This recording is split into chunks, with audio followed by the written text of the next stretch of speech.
Bagaimana mungkin kamu mendapat hal luar biasa, sedang kamu belum mengubah kebiasaan-kebiasaan burukmu?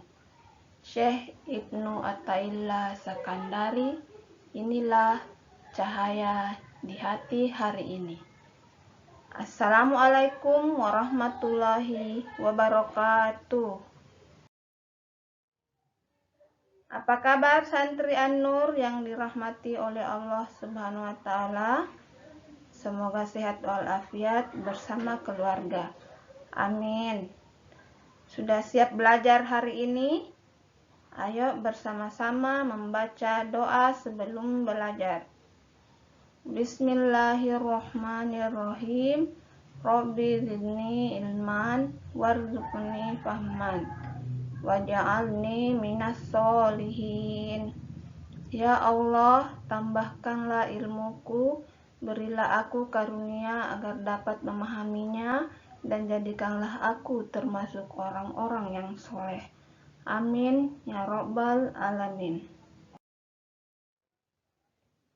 Pada pekan lalu kita sudah mempelajari bagaimana menceritakan kembali cerita fantasi atau imajinasi. Maka pembelajaran hari ini kita akan menelaah struktur dan bahasa cerita fantasi. Sebagaimana tujuan pembelajaran pada hari ini, yaitu pertama, menelaah struktur cerita imajinasi atau fantasi. Kedua, menelaah ciri kebahasan cerita imajinasi atau fantasi. Menelaah struktur cerita fantasi berarti mengkaji atau meneliti setelah melakukan pengamatan suatu objek. Demikian halnya dengan menelaah struktur dan kebahasaan teks narasi, dalam hal ini cerita fantasi. Penelaahan teks narasi lebih menekankan penelitian bagian-bagian struktur teks fantasi atau imajinasi, baik dari segi urutan, kelengkapan, maupun isinya. Adapun penelaahan unsur kebahasaan ditekankan pada kesesuaian penerapan kaidah atau penulisan, baik konjungsi antar waktu, kata ganti, penggunaan kalimat langsung dan kalimat tidak langsung.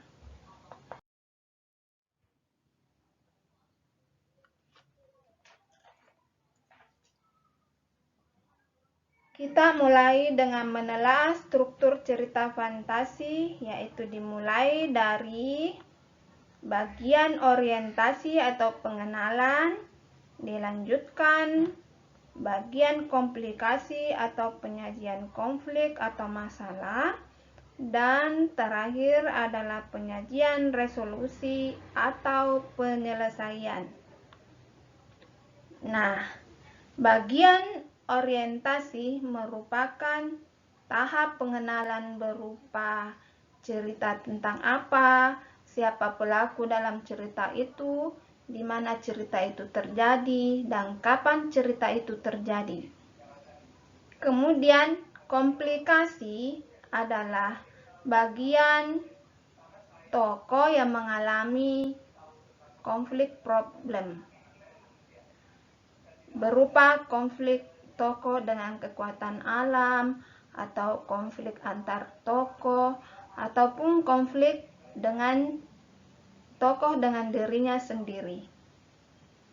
Selanjutnya yaitu tahap resolusi, yaitu tahap penyelesaian yang biasa bisa ditutup dengan akhir yang menyenangkan, atau kadang ada cerita yang sedikit berakhir tragis dan menyedihkan. Nah, setelah mengurai struktur cerita imajinasi di atas, ayo kita latihan di rumah masing-masing, menentukan atau mengidentifikasi struktur cerita yang kita baca di rumah atau kita tonton di rumah. Nah, misalnya kita ambil contoh yang kemarin, cerita yang kemarin, judul Kisah 4 Santri. Bagian orientasinya yang mengenalkan latar waktu dan tempat dan tokoh itu berada dalam cerita pengenalan yang terlihat pada paragraf 1, 2, dan 6. Kemudian bagian komplikasi atau bagian timbulnya masalah hingga masalah itu memuncak, ini dapat dilihat dalam paragraf 7 sampai 23. Kemudian bagian resolusi yang berisi penyelesaian masalah ini bisa dilihat atau terdapat dalam paragraf 24 sampai selesai dalam cerita kisah 4 santri bersahabat.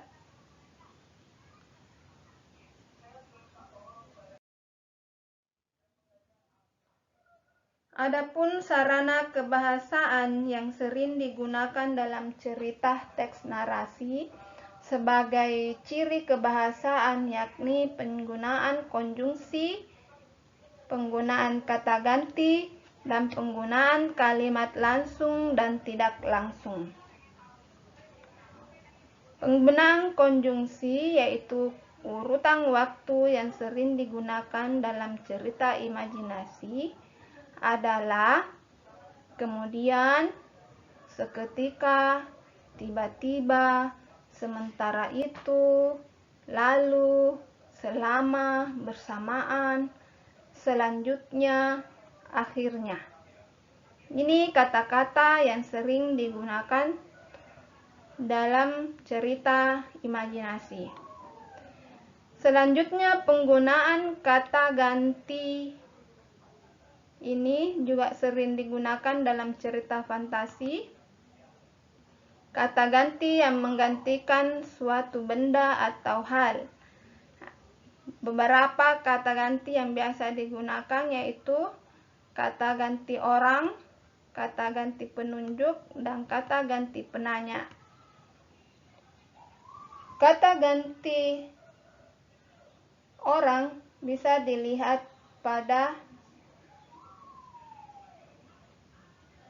dia, mereka, kamu, kalian, atau kata ganti penunjuk seperti itu, ini, dan kata ganti penanya misalnya apa, siapa, dan lain-lain.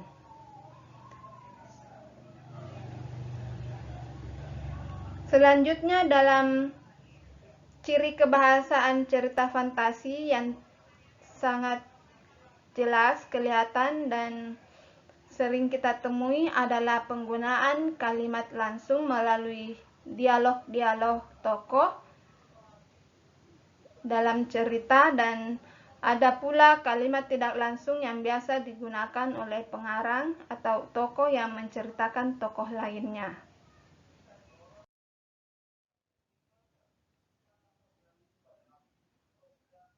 Nah, setelah pembelajaran ini, ayo santri sekalian mengasah pengetahuan terkait materi struktur cerita dan kebahasaan teks narasi.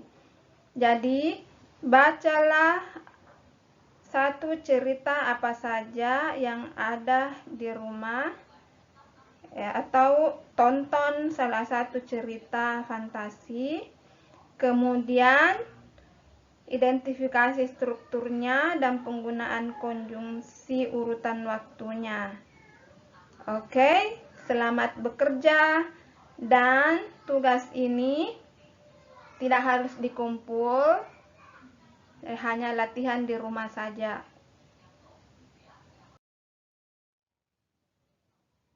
Alhamdulillah, sekian dulu pembelajaran kali ini. Semoga apa yang dikerjakan hari ini bermanfaat.